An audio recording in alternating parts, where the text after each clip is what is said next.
Hello guys, कैसे हो आप सब। इस वीडियो में हम लोग परमालिंक के बारे में बात करेंगे।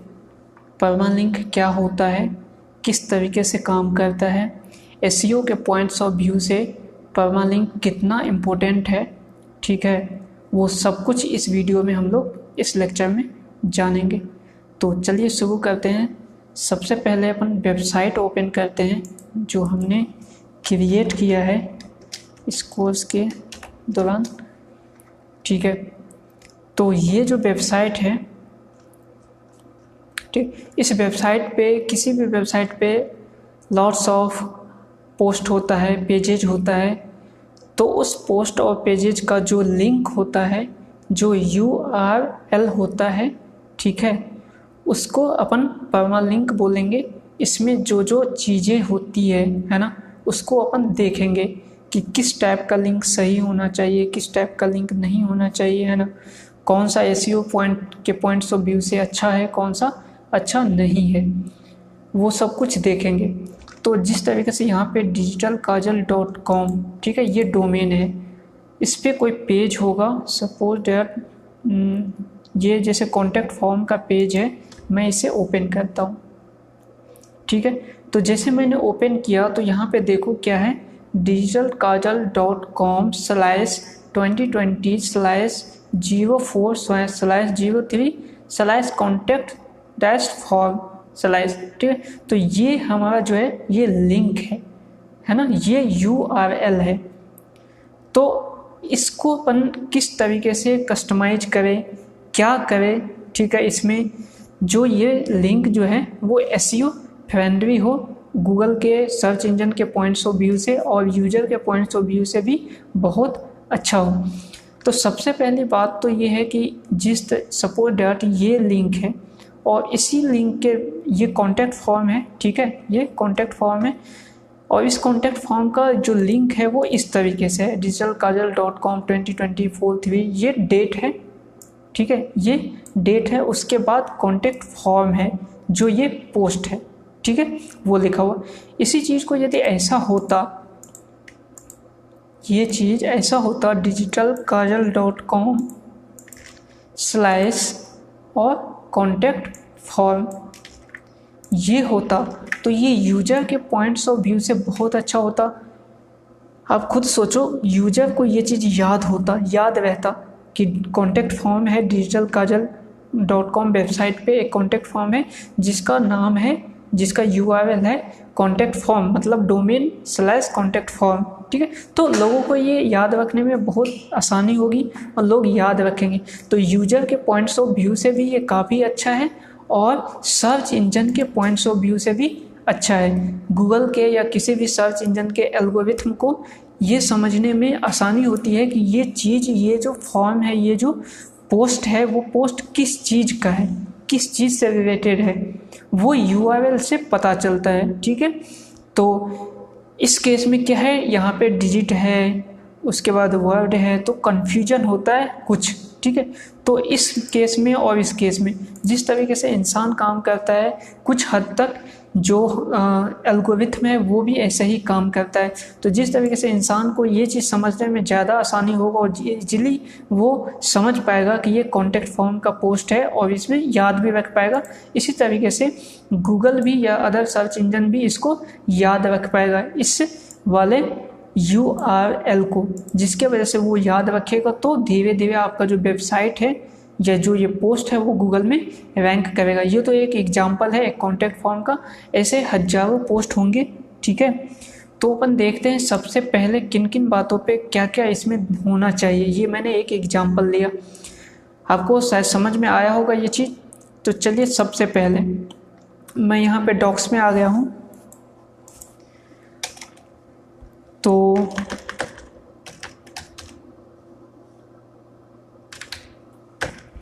आज का टॉपिक जो है वो परमालिंक है, ओके। तो पॉइंट नंबर 1, जो परमालिंक में एक चीज़ है जो आपका वेबसाइट होना चाहिए, वो HTTPS एनेबल होना चाहिए, मतलब SSL सर्टिफिकेट आपके वेबसाइट पे होना चाहिए। मीन्स HTTP जो सबसे पहला काम यही है कि आपका वेबसाइट HTTP से HTTPS में होना चाहिए। इससे क्या होता है, जिस तरीके से यहाँ पे जो दिखाई दे रहा है, ये जो वेबसाइट है नॉट सिक्योर है, मीन्स ये HTTPS इनेबल नहीं है, इसमें SSL सर्टिफिकेट नहीं लगा हुआ है। ओके, और यहाँ पे जो है, यहाँ पे भी सेम चीज़ है। और जब इसे अपन देखते हैं तो ये एक्चुअली जो डोमेन है वो इस तरीके से है, HTTP, ठीक है, :/ और digitalkajal.com, और ये URL, तो ये काफ़ी कॉम्प्लिकेटेड है। तो सबसे पहले क्या होना चाहिए, HTTPS होना चाहिए, एक बेहतर SEO फ्रेंडली और यूजर के भी पॉइंट्स ऑफ व्यू से ये काफ़ी अच्छा होता है। तो HTTPS के लिए SSL होना चाहिए। और इस वेबसाइट पे जब भी आप होस्टिंग परचेज करते हो, GoDaddy को छोड़ के, GoDaddy आपको SSL फ्री में नहीं देती है।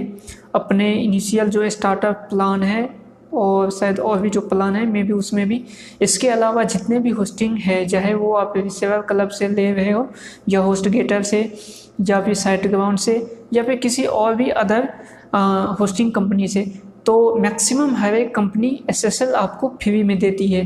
वो हर एक प्लान के साथ ये चीज़ फ्री प्रोवाइड करती है एक्सेप्ट GoDaddy। ओके, तो जैसे कि हमने होस्टिंग परचेज किया था तो हमारे होस्टिंग के साथ भी वो SSL फ्री दिया हुआ है। तो चलते हैं अपन पहले cPanel पे और देखते हैं कि उसमें SSL किस तरीके से है। ठीक है, तो मैं यहाँ पे cPanel ओपन करता हूँ।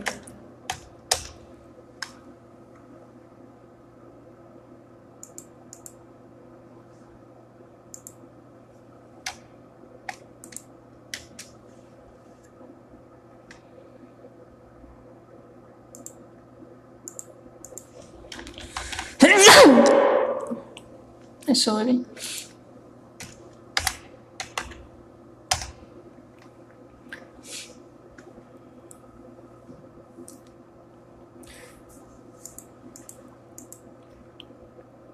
हम लोग cPanel पे आ चुके हैं। SSL इनेबल देखने के लिए हमें चेक करना होगा SSL स्टेटस को। ठीक है, यहाँ पे SSL TLS है और SSL स्टेटस है, इस पर क्लिक करते हैं तो यहाँ पे आपको दिखने को मिल रहा है कि ये ग्रीन हो चुका है। ग्रीन मीन्स ये SSL इनेबल हो चुका है। ओके, ये SSL इनेबल हो चुका है। ये ऑटो हो जाता है, ये ऑटोमेटिक हो जाता है, देख रहे हो, ऑटो SSL इन प्रोसेस। जब आपका होस्टिंग डोमेन जो है वो सर्वर से कनेक्ट हो जाएगा, होस्टिंग से कनेक्ट हो जाएगा, तो ये सर्वर पे ऑटोमेटिक ये SSL सर्टिफिकेट आपके डोमेन पे इनेबल हो जाएगा। तो ये यहाँ पे भी इनेबल हो चुका है। अब मैं आपको दिखाता हूँ कि कैसे हुआ है। तो यहाँ जो है HTTP है, उसके बाद डिजिटल काजल है। मैं यहाँ पे क्या करता हूँ, HTTPS लगाता हूँ। ठीक है, इनेबल का मतलब होता है कि HTTPS पे आपका वेबसाइट रन कर रहा हो। सपोज दैट जैसे मैं फेसबुक ओपन करता हूँ,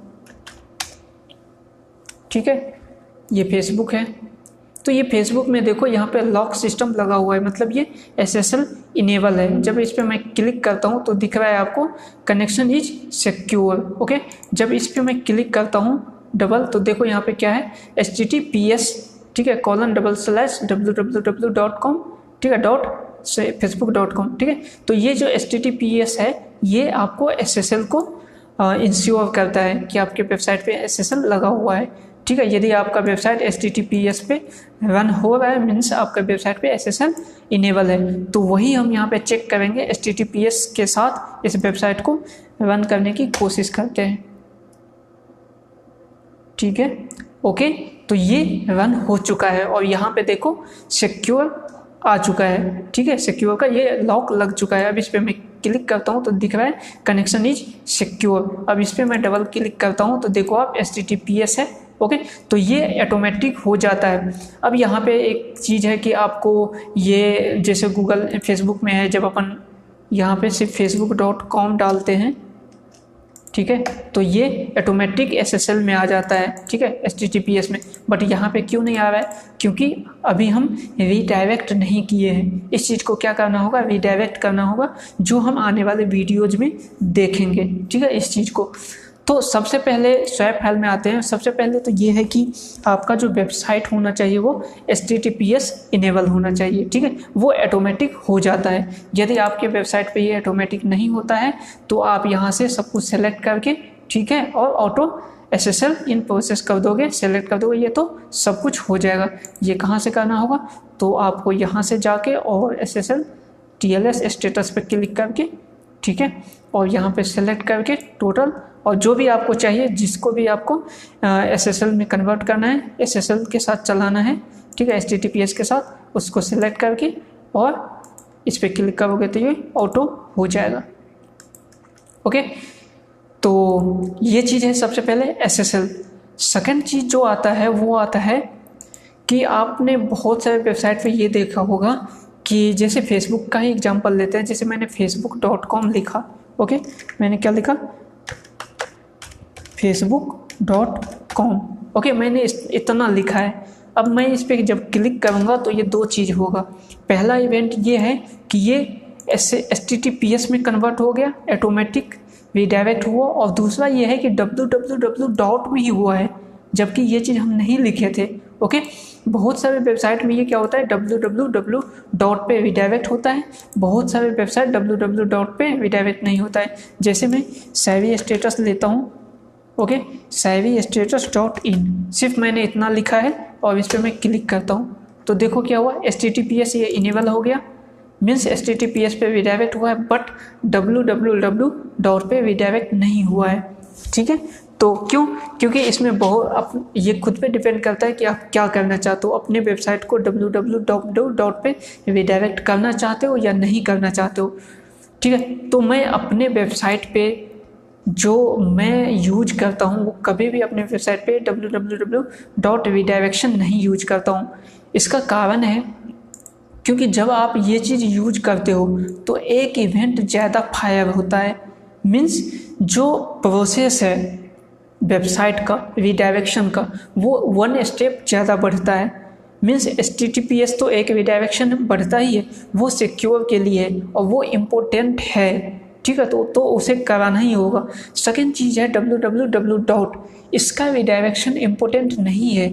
यदि आप करवाते हो अपने वेबसाइट पे तो इससे दो डिसएडवांटेज है। पहला डिसएडवांटेज ये है कि आपका जो वेबसाइट है उसमें एक इवेंट ज़्यादा होता है, एक रीडायरेक्शन ज़्यादा होता है, जिससे क्या होता है कि आपके वेबसाइट का जो पेज स्पीड है वो हल्का सा, है ना, माइनर सा स्लो होता है, ठीक है। तो पहला जो ये होता है www रीडायरेक्शन पे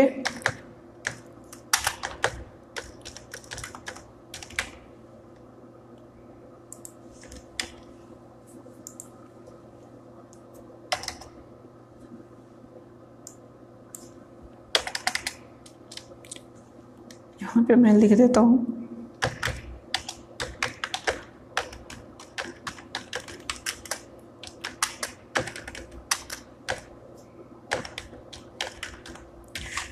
www रीडायरेक्शन का डिसएडवांटेज क्या होता है। ओके, तो यहाँ पे दो डिसएडवांटेज होता है। पहला डिसएडवांटेज तो ये है कि आपका जो पेज का स्पीड है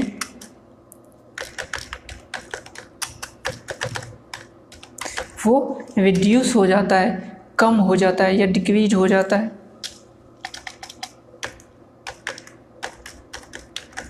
ओके, तो क्योंकि इसमें क्या होता है, इवेंट ज़्यादा होता है, रीडायरेक्शन होता है, एक एक्स्ट्रा रीडायरेक्शन होता है, तो रीडायरेक्शन में टाइम लगता है, तो इससे आपका पेज का स्पीड थोड़ा सा कम होता है। सेकंड चीज़ जो ये होता है कि आपका जो URL है,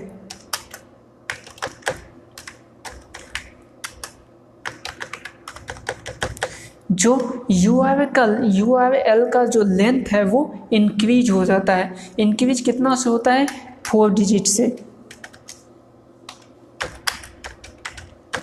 ओके, 4 डिजिट से जो आपका वेबसाइट का जो URL है, जो भी ये URL है वो 4 डिजिट से इंक्रीज हो जाता है।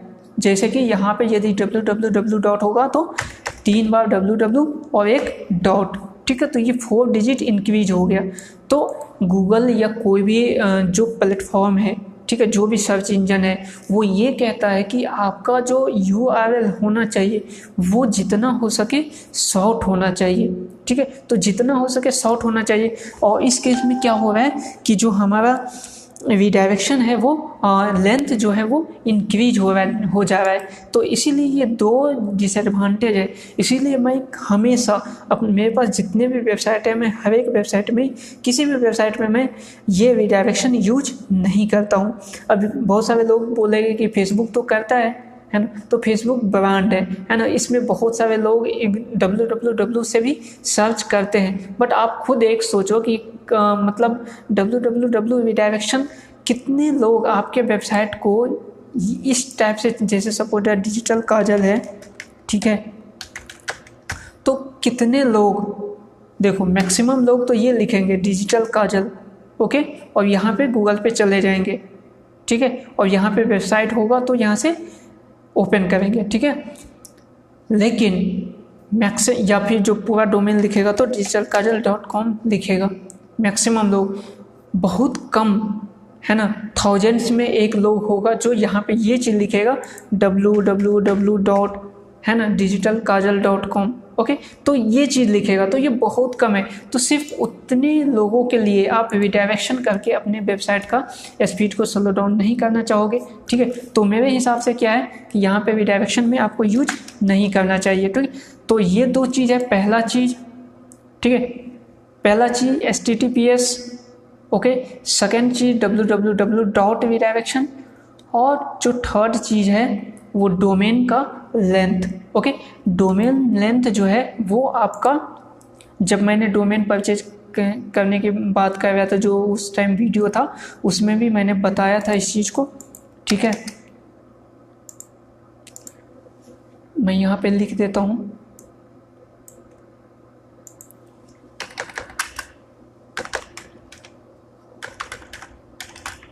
ओके।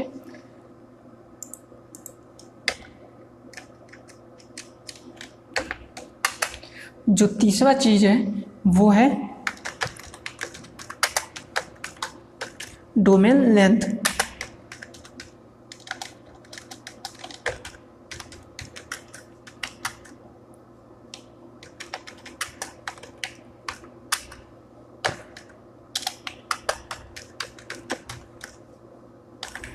डोमेन लेंथ जो होना चाहिए, कितना होना चाहिए, शुड बी 20 कैरेक्टर से कम होना चाहिए, ओके।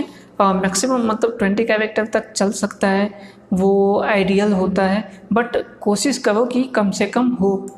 जितना कम होगा उसका एडवांटेज आपको उतना ही मिलेगा। इसी ट्यूटोरियल में आपको ये चीज़ पता चलेगा कि इसका एडवांटेज क्या होता है, ओके। तो डोमेन नेम का जो होना चाहिए लेंथ कम से कम होना चाहिए, ओके। उसके बाद जो होता है कि आपके जो URL है इसमें डेट नहीं होना चाहिए, ओके। ये जो डेट है ये नहीं होना चाहिए। सपोज जिस तरीके से यहाँ पे है, देखो यहाँ पे कोई भी अपन पेज ओपन कर लेते हैं, जैसे हेलो वर्ल्ड, ठीक है, ये एक पोस्ट है। इस पोस्ट को भी ओपन करें तो क्या हुआ, यहाँ पे digitalkajal.com और ये डेट आया, उसके बाद हेलो वर्ल्ड आया जो पोस्ट है, ओके। तो ये चीज़ नहीं होना चाहिए। ये चीज़ क्या करता है, हमारे वेबसाइट का एक तो लेंथ, जो URL है इसका लेंथ इंक्रीज कर देता है, और साथ में ये SEO के पॉइंट्स ऑफ व्यू से भी अच्छा नहीं होता है, ठीक है। तो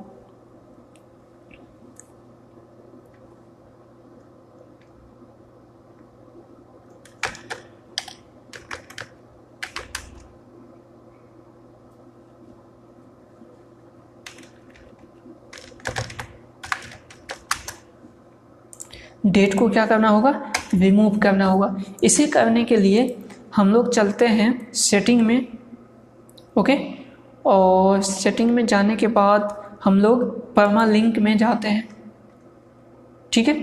परमालिंक में जाने के बाद यहाँ पे देखो जो परमालिंक कॉमन सेटिंग है वो डे एंड नेम है। इस तरीके से आपका URL बनेगा। तो अपने को क्या करना है, इसमें न्यूमेरिक में नहीं जाना है, आपको क्या करना है, पोस्ट नेम पे क्लिक करना है, और जिससे आपका क्या होगा, जो URL बनेगा वो डोमेन नेम और स्लैश पोस्ट का URL ठीक है, इस टाइप से बनेगा।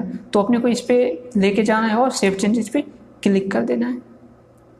ओके, बस इतना सा काम करना होगा। अब यहाँ पे क्या करते हैं, हम वापस से कॉन्टैक्ट फॉर्म पे क्लिक करते हैं। कॉन्टैक्ट फॉर्म पे उस टाइम पे क्या आया था, डेट आया था, और फिर से क्लिक करके जाते हैं। ओके, अभी भी आ रहा है, वापस से अपन इस पे जाते हैं और फिर से ये कॉन्टैक्ट फॉर्म पे क्लिक करते हैं।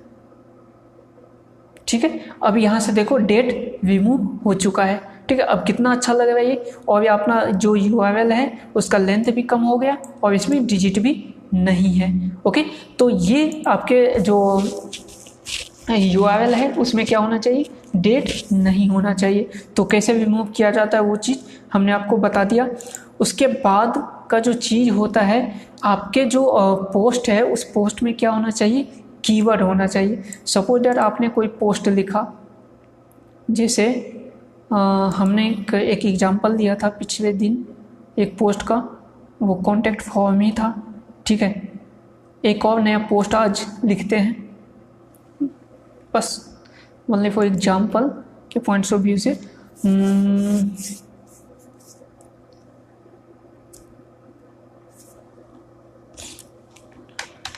Top 10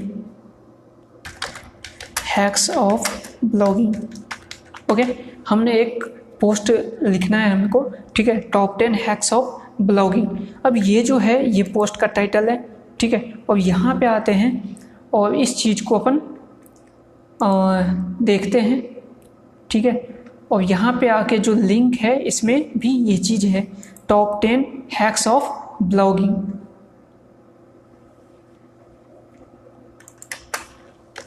with example in 2020। Okay, ये हमारा डोमेन नेम है और ये चीज़ है। अब यहाँ पे अपन क्या करते हैं, इसको कुछ भी यहाँ पे नहीं डालते हैं पोस्ट में, बस यही चीज़ मैं यहाँ पे पेस्ट कर दे रहा हूँ। ओके, और यहाँ पे पब्लिश कर देता हूँ। ओके, ये पब्लिश हो चुका है। अब इसे अपन व्यू पोस्ट पे क्लिक करते हैं। अब यहाँ पे देखो, ये जो है ये तो हमारा हेडिंग है, top 10 hacks of blogging with example in 2020। ये कंटेंट है और यहाँ पे URL है जो हमने अभी बनाया, टॉप 10 हैक्स ऑफ ब्लॉगिंग। अब इसी URL को अपन चेंज करते हैं यहाँ पे। ठीक है, यहाँ पे आते हैं और यहाँ पे अपन चेंज कर देते हैं और फिर से अपन इसे अपडेट कर देते हैं।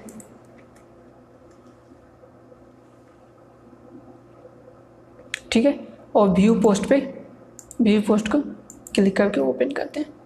ठीक है, तो देखो अब जो URL बना इसका, ठीक है, वो क्या है, top 10 hacks of blogging with example in 2020। और दूसरा जो URL था जो हमने पहले बनाया था वो क्या है, top 10 hacks of blogging. Okay, तो जो हमारा मेन कीवर्ड है, मेन कीवर्ड क्या है, हैक्स ऑफ ब्लॉगिंग या टॉप 10 हैक्स ऑफ ब्लॉगिंग। तो सबसे पहले तो ये है कि जो आपका मेन कीवर्ड है वो आपके URL में होना चाहिए। तो मेन कीवर्ड हमारा जो है टॉप 10 हैक्स ऑफ ब्लॉगिंग, और यहाँ पे भी इसमें भी है top 10 hacks of blogging. Okay, तो ये तो ठीक है कि मेन कीवर्ड होना चाहिए। तो परमालिंक वही बेस्ट होता है जिसमें आपका मेन कीवर्ड इंक्लूड होता है।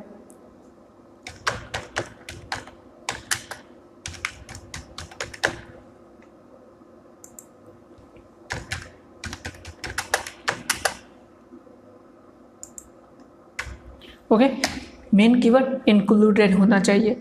ठीक है, उसके बाद इसमें क्या होता है कि कुछ अनवांटेड चीज़ें भी आ जाती है। बहुत सारे लोगों को ये पता नहीं होता है, वो क्या करता है, जो भी टाइटल लिखा उसी टाइप का यहाँ पे वो भी डाल दिया, मेन कीवर्ड में सब कुछ पूरा टाइटल ही डाल दिया। जैसे कि मैंने यहाँ पे डाला हुआ है top 10 hacks of blogging with example in 2020। तो ऐसा नहीं होना चाहिए। कभी भी आपके URL में ईयर नहीं होना चाहिए, ईयर, मंथ, ये सब चीज़ URL में नहीं होना चाहिए। आप इसको निगलेक्ट कर सकते हैं, इससे इग्नोर कर सकते हैं। क्यों? क्योंकि जब भी आप जैसे top 10 hacks of blogging with example in 2020 मैंने ये पोस्ट लिखा, ओके।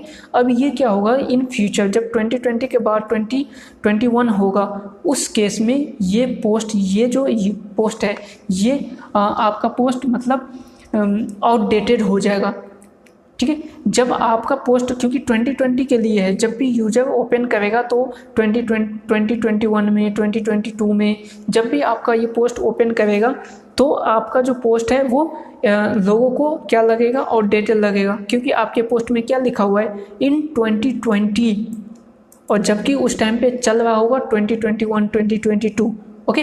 तो इसलिए आपके पोस्ट में क्या होना चाहिए, आपके पोस्ट में कभी भी मतलब इस टाइप का वर्ड नहीं होना चाहिए, खासकर ईयर, मंथ, डेट, ओके, ये सब चीज़ नहीं होना चाहिए। जब आप सेम चीज़ को कीवर्ड के साथ यदि आप सिर्फ इतना लिखते हो टॉप 10 हैक्स ऑफ ब्लॉगिंग, तो ये चीज़ आपका किसी भी समय चल सकता है। बस आपको आपके पोस्ट को, आप अपने पोस्ट को अपडेट करते रहो समय के साथ, मतलब जैसे 2020 में है, 2021 में है, ओके। तो हर साल सिर्फ यहाँ पे मतलब हेडिंग में चेंज कर दो top 10 hacks of blogging with example in 2021 2022, okay. But आपका जो कीवर्ड है, जो यहाँ पे URL है, वो क्या है, top 10 hacks of blogging, that's it, okay. तो इसमें कुछ भी चेंजेस करने की जरूरत नहीं है ना, क्योंकि आप जब भी URL में चेंज कर दोगे, है ना, तो आपका पेज पोस्ट ही अलग हो जाएगा, न्यू पोस्ट बन जाएगा। इसीलिए हमेशा ध्यान रखना कि आपके पोस्ट में कभी भी क्या नहीं होना चाहिए, डेट नहीं होना चाहिए, ईयर, मंथ, ये सब चीज़ नहीं होना चाहिए, ओके। तो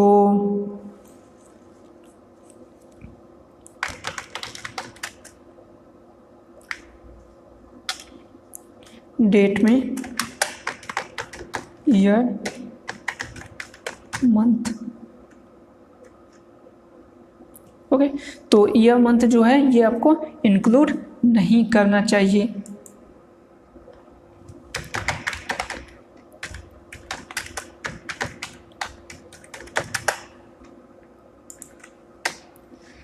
अब अपन चलते हैं नेक्स्ट टॉपिक की तरफ। अब इसमें देखते हैं आगे क्या बचा है। तो आपका जो पोस्ट है उसमें कीवर्ड होना चाहिए, आपके पोस्ट में मतलब ईयर, ये सब चीज़ नहीं होना चाहिए लिंक में, ठीक है। उसके साथ साथ आपको ये भी चीज़ ध्यान रखना है कि आपका जो पोस्ट है उसका लेंथ ज़्यादा बड़ा नहीं होना चाहिए, ओके। आप ऐसा नहीं कर सकते कि इतना बड़ा आपका पोस्ट का लेंथ हो गया, ठीक है, ये लेंथ काफ़ी ज़्यादा बड़ा हो जाएगा। इसका यदि अपन वर्ड चेक करें तो कितना वर्ड का हो जाएगा ये,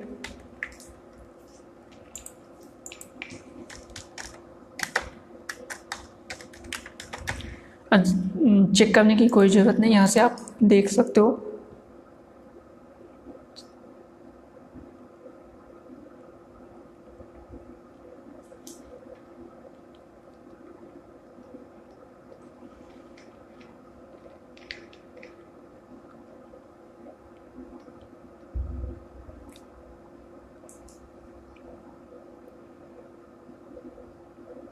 तो ये जो है ये 64 लेटर का है, ओके।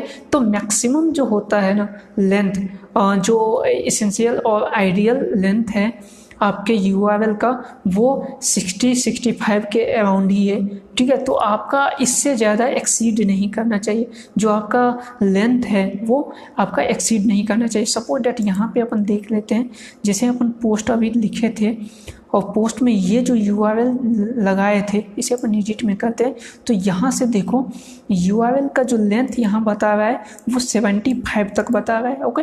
कि आपका URL का जो लेंथ है वो 75 तक रख सकते हो, बट अपने को क्या करना है 60 तक रखना है। 60 से 65 बहुत ज़्यादा इम्पोर्टेंट है कि आपको इतना से काम नहीं चलेगा, आपको 75 तक रखना ही है तो आप रखो, अदरवाइज मैं सजेस्ट करूँगा कि आपको 60 वर्ड का ही होना चाहिए। अब यहाँ पे जो सबसे मेन इम्पोर्टेंट रोल प्ले करता है वो डोमेन नेम का लेंथ, ओके। क्योंकि मैंने हमेशा बताया आपको कि डोमेन नेम का जो लेंथ होना चाहिए, डोमेन का वो आपका जितना हो सके छोटा होना चाहिए। इससे क्या होता है कि जब आपका डोमेन का नेम का जो लेंथ है वो छोटा है तो आपका जो पोस्ट है पोस्ट का जो URL है, जब आपके पोस्ट का URL आप चाहो कि बहुत ज़्यादा लिखने का रिक्वायरमेंट हो, ठीक है, लंबा, सपोज डेट आपका 30-40 कैरेक्टर का मीन्स आपका पोस्ट का टाइटल मतलब लिखना ही है, ठीक है, इससे कम नहीं हो सकता, तो वहाँ पे आप लिख सकते हो क्योंकि आपका डोमेन नेम छोटा है, क्योंकि टोटल मिला के आपका 60 होना चाहिए। ओके गाइज, तो इसीलिए मैं हमेशा सजेस्ट करता हूँ कि जो डोमेन नेम होना चाहिए वो छोटा होना चाहिए। काफ़ी उसका बेनिफिट है, एक तो लोगों को याद रहता है, लोगों को टाइप करने में लिखने में आसानी होता है, ओके, खुद को भी याद रहता है, गूगल इसे रैंक भी जल्दी करता है, तो बहुत कुछ होता है छोटे डोमेन नेम के साथ, ठीक है। और सबसे मेन चीज़ जो है यहाँ पे ये चीज़ जो आगे चल के आपको काफ़ी बेनिफिट देता है, ओके। तो यहाँ पे जो पोस्ट का post length should be 60 character, okay. तो 60 कैरेक्टर के आसपास 60 to 65, ओके, मैक्सिमम 65, इससे ज़्यादा मैं सजेस्ट नहीं करूँगा, ओके, क्योंकि कंपटीशन बहुत ज़्यादा है। अब ऐसे केस में मतलब अब कोई आपका ही कॉम्पिटिटर सेम पोस्ट को, सेम टाइप के पोस्ट को, यदि उसका लिंक काफ़ी अच्छा है आपके कंपैरिजन में, तो उसका वेबसाइट रैंक करने का चांसेस ज़्यादा रहेगा। तो इसी वजह से मैं हमेशा सजेस्ट करूँगा कि आप कॉम्पिटिटर को कभी ऐसा मौका ना दें कि वो आपको बीट कर पाए, ओके। तो ये चीज़ होता है। और जो मेन चीज़, एक चीज़ और है कि आप कभी भी अपने पोस्ट को ना फोल्डर के अंदर ना लिखें। सपोज डैट बहुत सारे जैसे वर्डप्रेस में तो पोस्ट के साथ जब आप लिखोगे तो ये फोल्डर में नहीं आएगा, ये इसी टाइप से ओपन होगा। बट यदि आप HTML वगैरह में वेबसाइट बनाते हो, ठीक है, और उस टाइम पे फोल्डर में यदि आप काम करते हो, जैसे यहाँ पे ब्लॉगिंग है, तो मैंने एक ब्लॉगिंग का फोल्डर बना दिया और इस फोल्डर के अंदर मैं ये चीज़ लिख रहा हूँ पोस्ट, ओके। तो इस टाइप में क्या होता है, एक फोल्डर के हो जाने से आपका जो वेबसाइट का लेंथ है, जो लिंक है, वो लिंक का जो लेंथ है वो मतलब ज़्यादा बड़ा हो जाएगा, ठीक है। तो इस केस में मतलब हो सके तो इसे इग्नोर कर सको तो करना चाहिए, बट ये मतलब वो नहीं है कि आपको करना ही चाहिए, क्योंकि फोल्डर के साथ बहुत सारा चीज़ होता है कि आप एक सेक्शन को आप फोल्डर में ले जाना चाहते हो तो आप ले जा सकते हो। बहुत सारा वेबसाइट, मैंने भी कई सारे वेबसाइट में फोल्डर यूज किया है, बट यदि आप इग्नोर कर सकते हो तो आपको करना चाहिए, क्योंकि फोल्डर लग जाने से ये हो जाता है ना कि आपके पास जो पोस्ट का लेंथ है उसका फिर लिखने का वो कम हो जाएगा, ठीक है। आप कम से कम में आपको लिखना होगा पोस्ट का लेंथ, ओके। तो ये सब चीज़ है। तो ये है परमालिंक। परमालिंक में काफ़ी इम्पोर्टेंट चीज़ है ये, ओके। ये परमालिंक जो है काफ़ी इम्पोर्टेंट चीज़ है, क्योंकि बहुत सारे लोगों का मैंने वेबसाइट देखा है जो उनका वेबसाइट पे ये चेंज नहीं करते और उनके वेबसाइट में डेट आते रहता है ना, डेट वगैरह ये सब चीज़ शो होता है। बहुत लोगों के तो वेबसाइट में आपका, जैसे मैं अभी चेंजेज करता हूँ, आप खुद भी इस चीज़ को इन फ्यूचर में जब आप इस चीज़ को अब गेस करोगे, देखोगे, तो आपको भी ये चीज़ दिखाई देगा कि बहुत सारे लोगों के वेबसाइट में जो पोस्ट होता है वो प्लेन मोड में ओपन होता है, ठीक है। जैसे कि मैं इसे ओपन करता हूँ तो ये अभी 100 भी दिखाएगा, बिकॉज हमने चेंजेज कर दिया है, ठीक है। तो मैं यहाँ पे कॉन्टैक्ट फॉर्म पे क्लिक करता हूँ,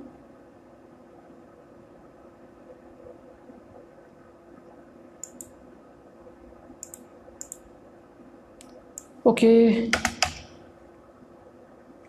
ठीक है।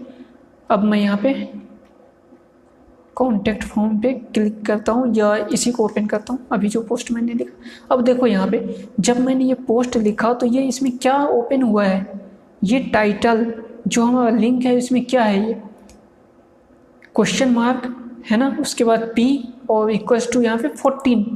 तो इस टाइप का जो चीज़ होता है ना, ये चीज़ आपके वेबसाइट में नहीं होना चाहिए, ठीक है। ये सब चीज़ आपके वेबसाइट के SEO के पॉइंट्स ऑफ व्यू से बहुत ज़्यादा इसको बैडली काउंट किया जाता है, ये बैडली URL है, ओके, इससे बुरा URL नहीं हो सकता। तो जब भी आप ब्लॉग बनाते हो तो इसमें आपको ध्यान रखना है कि आपका ब्लॉग हमेशा पोस्ट नेम पे ही होना चाहिए, जो आपका परमानेंट लिंक है। ओके, ठीक है गाइज, तो ये सब पॉइंट्स है जो आपको ध्यान रखना है।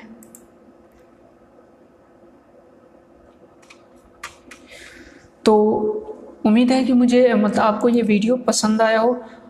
इसमें कुछ और चीज़ें मैं बता देता हूँ, जैसे कि अपन अभी बात किए थे SSL को लेके, ठीक है, SSL को लेके बात किए थे कि ऑटो रिडायरेक्ट होता है, ठीक है।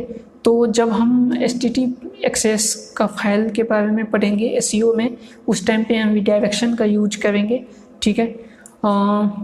या मैं अभी बता दूं आपको, चलो इसी वीडियो में मैं कवर कर देता हूँ, क्योंकि ये वीडियो अभी 35 मिनट्स का ही हुआ है, तो मैं इसी में कवर कर देता हूँ।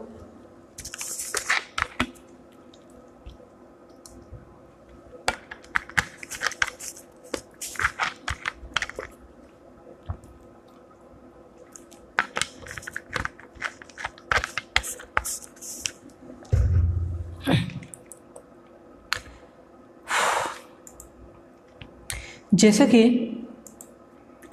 मैंने अभी वेबसाइट ओपन किया digitalkajal.com, ओके, मैंने ये वेबसाइट ओपन किया और यहाँ पे नोट सिक्योर लिखा हुआ है, जबकि आपको पता है, अभी मैंने दिखाया था आपको कि ये HTTPS इनेबल है। तो मैं ये चाहता हूँ कि जब मैं कुछ भी डालूँ, सपोज digitalkajal.com डालूँ सिर्फ इतना, तो ये खुद ब खुद HTTPS में कन्वर्ट होके यहाँ पे सिक्योर हो जाए। ओके, ये चीज़ मैं चाहता हूँ हो जाए। तो वो कैसे होगा, इसे करने के लिए हमें क्या करना होगा, हमें मतलब एक फाइल बनाना होगा। वो जब आप वर्डप्रेस इंस्टॉल करते हो तो वो फाइल ऑटोमेटिक ये ऑटो बन जाता है। वो चीज़ मैं आपको दिखाता हूँ। ये इसे देखने के लिए फाइल मैनेजर में चलते हैं अपन। फाइल मैनेजर के अंदर ये देखो, यहाँ पे .htaccess ये जो फाइल है, इस फाइल के अंदर अपन एक कोड डालेंगे, ठीक है। अब अपन इस फाइल को क्या करते हैं, एडिट करते हैं,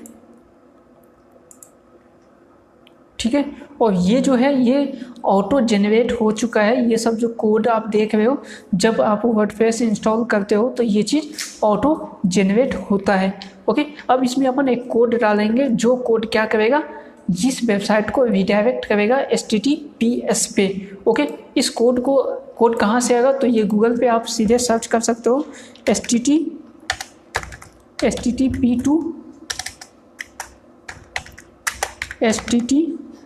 HTTPS रिडायरेक्शन, ओके कोड। जब आप ये सर्च करोगे तो ये ऑटोमेटिक सबसे पहला ही नंबर पे आ जाएगा, क्योंकि ये बहुत पॉपुलर चीज़ है, ठीक है। ये वेबसाइट ओपन हुआ है, इस वेबसाइट के नीचे जाते हैं अपन, और ये है कोड, जो फर्स्ट नंबर कोड है, redirect all web traffic. Okay, जितने भी ट्रैफिक वेब का है, टोटल ट्रैफिक को हम चाहते हैं कि HTTPS में रिडायरेक्ट हो जाए। तो यही वाला चाहिए अपने को। इसे कॉपी करते हैं, ठीक है, और यहाँ पे आके सबसे ऊपर में इस चीज़ को पेस्ट कर देते हैं, ठीक है। और यहाँ पे क्या करना है, अपने डोमेन को चेंज करना है, ठीक है। तो जो हमारा डोमेन नेम है उसे अपन यहाँ से कॉपी कर लेते हैं। कॉपी करने के बाद यहाँ पे जो लिखा हुआ है www. है ना, example.com, इसके डोमेन yourdomain.com, इसके जगह पे अपना डोमेन पेस्ट कर देते हैं और यहाँ से HTTP इसको रिमूव कर देते हैं। ओके, तो सिर्फ जो डोमेन है, डोमेन नेम digitalkajal.com, सिर्फ इसे पेस्ट करना है। अब यहाँ पे क्या होता है, यदि आपको www. में रिडायरेक्ट करना है तो आप ये भी पेस्ट कर सकते हो, बट मुझे www में रिडायरेक्ट नहीं करना है, इसीलिए मैं इसे क्या किया, हटा दिया। बस इतना सा काम करना है और इसे सेव चेंज पे क्लिक कर देना है, दैट्स इट, बट इतना ही करना है। अब आपको क्या करना है, इस पर मैं इसे इंटर करता हूँ। ओके, देखिए ये रिडायरेक्ट हो चुका है, ठीक है। मैं आपको फिर से दिखा देता हूँ, digitalkajal.com, मैंने सिर्फ इतना लिखा और इंटर कर देता हूँ। ये देखो HTTPS में आ चुका है। इस पर मैं क्लिक करता हूँ HTTPS में। अब मैं क्या करता हूँ, HTTP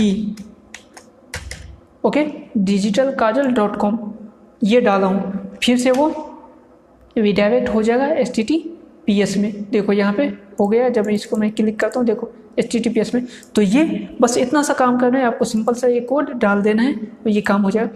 अब सेकेंड चीज़ ये है कि मुझे क्या करना है, सपोज डैट मैं हूँ अभी, क्या यहाँ पे हो रहा है, जैसे HTTPS है, कोई आदमी है जो यहाँ पे ये सर्च करता है कि www.digitalkajal.com ये चीज़ सर्च करता है। ओके, तो जब ये सर्च करेगा तो क्या आएगा, ओके सॉरी गलत है ये, digitalkajal.com। ओके ठीक है, अभी इसे पे अपन क्लिक करते हैं, ये गलत हो गया था वहाँ पे, www.digitalkajal.com। ओके, मैंने ये चीज़ लिख के और सर्च कर रहा हूँ। ओके, अब यहाँ देखते हैं क्या हुआ है।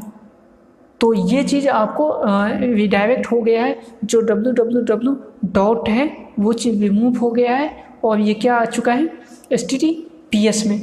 यदि आपको चाहिए कि नहीं मुझे कोई बंदा मतलब सिर्फ ये लिखे digitalkajal.com तो ये रिडायरेक्ट हो जाए www.digitalkajal.com में, या फिर कोई आदमी ये लिखे www.digitalkajal.com तो वो रिडायरेक्ट हो जाए digitalkajal.com में।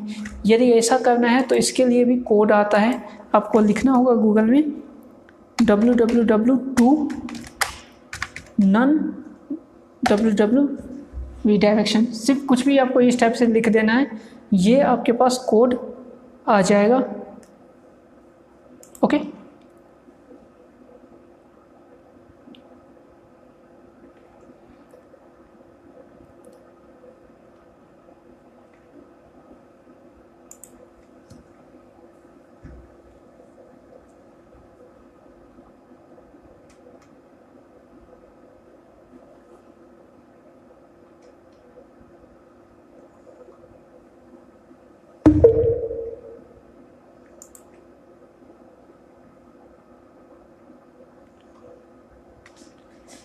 To redirect www copy paste this. तो ये हमारे पास कोड आ चुका है, इस कोड को कॉपी करते हैं और HTTPS में जाना है, और आपका जो अभी जो कोड डाले थे HTTP से HTTPS में रिडायरेक्शन, उसके जस्ट नीचे इसको पेस्ट कर देते हैं। इन दोनों कोड को सबसे टॉप में ही रखना है, बिकॉज जब अपना पेज कवर होता है, लोड होता है, तो सबसे पहले यही चीज़ चलता है HTTP से HTTPS, उसके बाद www से www नॉन w मतलब जो भी है वो वाला, ये इन दोनों में चलता है। उसके बाद फिर डोमेन चलता है, उसके बाद बाकी का जो पोस्ट का लिंक है, इसीलिए इसे सबसे टॉप में रखेंगे। ओके, यहाँ पे भी डोमेन जो है वो चेंज करना है, तो यहाँ से डोमेन में कॉपी करता हूँ अपना, यहाँ पेस्ट कर देता हूँ और यहाँ पे भी पेस्ट कर देता हूँ। ओके, बस इतना सा काम करना है आपको। ये चीज़ है। ओके, यहाँ पे अपना डोमेन होना चाहिए और यहाँ पे भी डोमेन होना चाहिए, और उसके पीछे में क्या होना चाहिए www डॉट। ओके, ये चीज़ होना चाहिए, और यहाँ पे HTTP है तो इसे अपन HTTPS कर देते हैं, ताकि ये चीज़ दोबारा से फिर से नहीं चलाना पड़े। मतलब यहाँ से HTTPS चल गया, फिर यहाँ पे चलेगा तो HTTP चलेगा, इसे फिर से HTTPS में करना होगा। इससे अच्छा है कि यहाँ HTTPS ही रहने देते हैं। ओके, और सेव चेंजेस पे क्लिक कर देते हैं। अब यहाँ पे क्या करते हैं, फिर से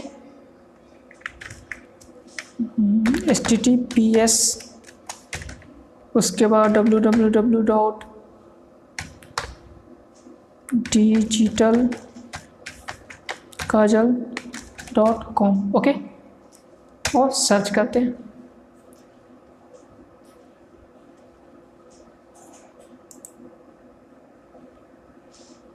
ओके, पेज नॉट वर्किंग, इसमें कुछ इशू हुआ है।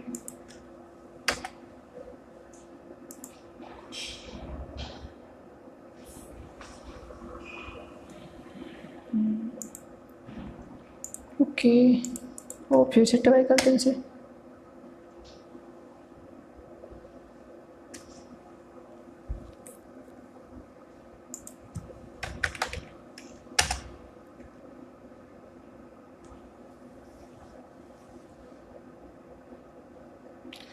ये काम नहीं कर रहा है, मे भी शायद कोड गलत है। मैं फिर से दूसरे वेबसाइट पे जाके चेक कर लेता हूँ।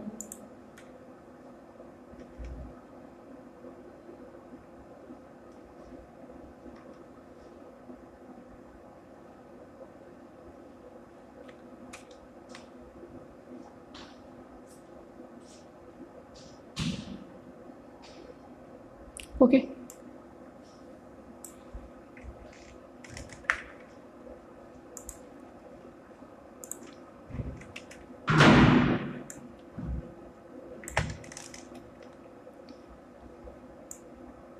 डोमेन चेंज कर देता हूँ यहाँ से,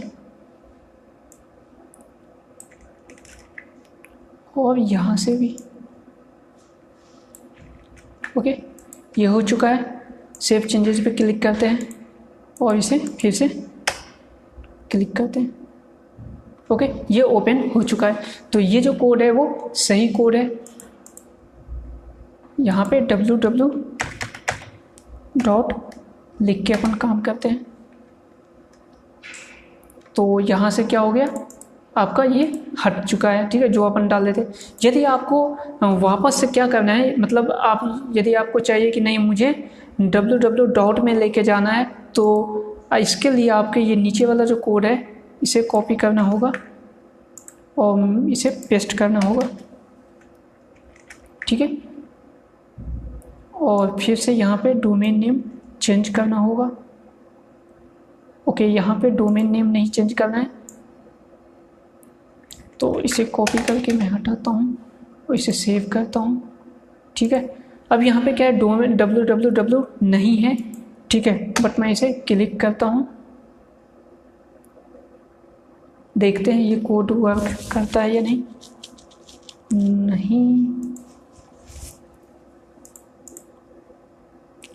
ओके, ये वर्क किया है। www डॉट में देखो यहाँ कन्वर्ट हो चुका है। ठीक है, बट कुछ इशू हो रहा है। जैसे मैं यहाँ पे digitalkajal.com सर्च किया तो यहाँ पे देखो कुछ इशू है इस कोड में। मैं दूसरे वेबसाइट से देखता हूँ।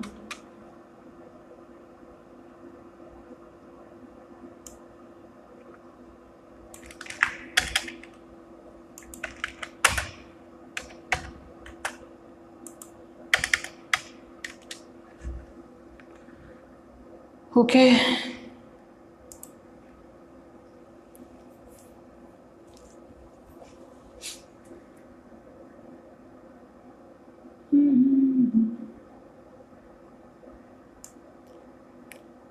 ओके, ये कोड सही कोड है। इसे अपन कॉपी करते हैं और यहाँ पेस्ट कर देते हैं। ओके, तो यहाँ पे डोमेन नेम चेंज करना है।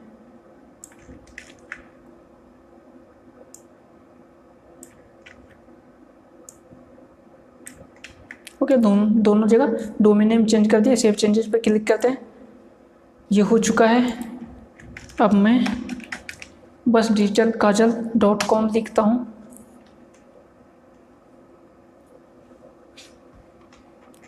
ओके, मे बी ये ब्राउजिंग की वजह से हो रहा होगा। मैं गेस्ट पोस्ट में ओपन करता हूँ, गेस्ट ब्राउजर। ओके, यहाँ भी इशू है।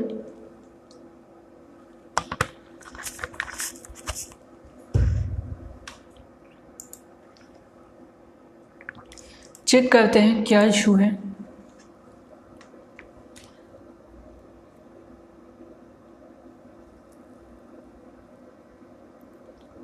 सब कुछ सही लग रहा है।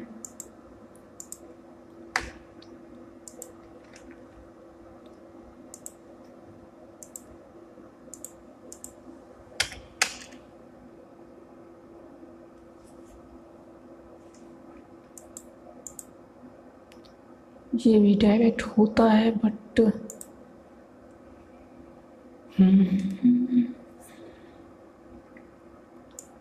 वन सेकेंड इसे रिमूव करते हैं। हो जाना चाहिए था इसे। Just a second guys.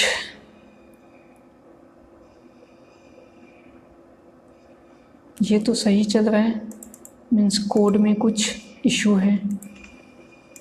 ये इसमें कैसे इशू हो सकता है?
ये रिडायरेक्ट तो होता है।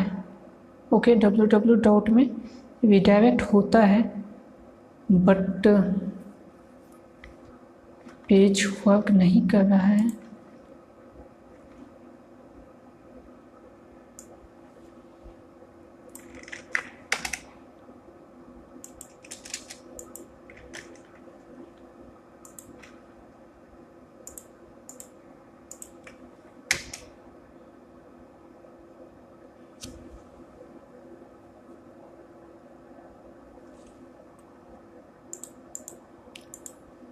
Page not working.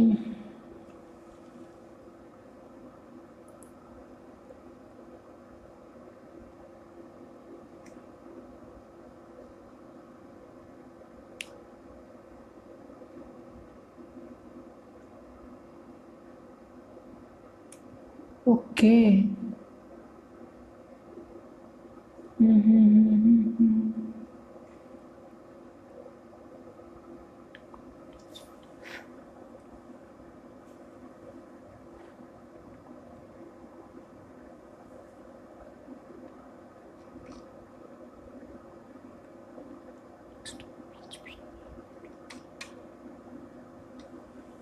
गाइज मुझे यहाँ पे इशू लग रहा है क्योंकि ये जो कोड है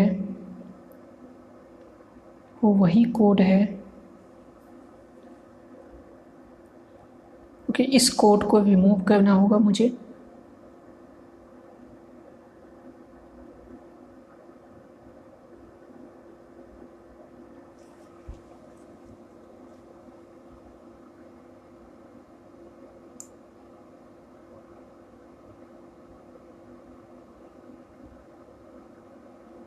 okay,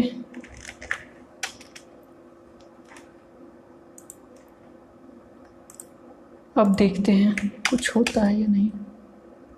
sorry that didn't work, restore and come back. ये तो नहीं हो रहा है।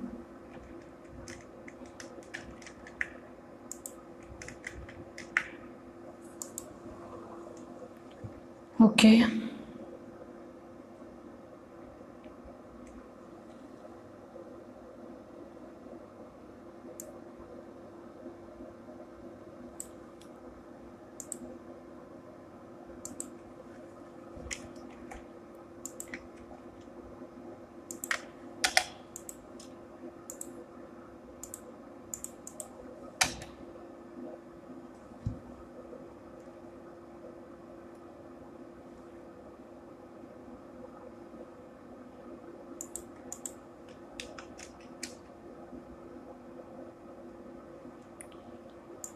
गाइज इसमें कुछ इशू है। मैं क्या करता हूँ, ये कुकीज सब जो आया हुआ है मैं इस सभी को हटाता हूँ।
ये HTTPS के साथ काम कर रहा है, बट ये उसके साथ काम नहीं कर रहा है। तो मैं ये कोड ढूंढ के लगा के आपको बताऊंगा जब ये काम कर। मे बी यहाँ पे कुछ कोड में इशू है, तो मैं इस चीज़ को चेक करके जब ये हो जाएगा तो नेक्स्ट वीडियो में मैं इसके आगे इसमें आपको एक्सप्लेन कर दूंगा कि कौन सा कोड होगा। और आपके मैं वीडियो के नीचे में इसमें डाल दूंगा दोनों कोड, जो HTTP से रिडायरेक्शन का और www से नॉन www और नॉन www से www में जो रिडायरेक्शन होता है, इन दोनों कोड को मैं नीचे लिख दूंगा। ठीक है गाइज, तो इस वीडियो में बस इतना ही। परमालिंक के बारे में जितना भी चीज़ हमने देखा यहाँ पे, वो सब कुछ आपको याद रखना है और इन्हीं चीज़ों का यूज करके आपको अपना परमालिंक बनाना है। साथ ही HTTPS से कैसे भी डायरेक्शन होता है, HTTP से HTTPS, ये मैंने यहाँ पे कोड डाल दिया है। और www वाले भी उस कोड को भी मैं लिख दूंगा नीचे। ठीक है, आपको मिल जाएगा नीचे, तो वही कोड आप यूज कर देना। जब मैं यहाँ पे ट्राई करूँगा हो जाएगा, ठीक है, तो उसके बाद मैं वो कोड आपको दे दूँगा। ठीक है गाइज, तो मिलते हैं नेक्स्ट वीडियो में। तब तक के लिए बाय बाय, टाटा।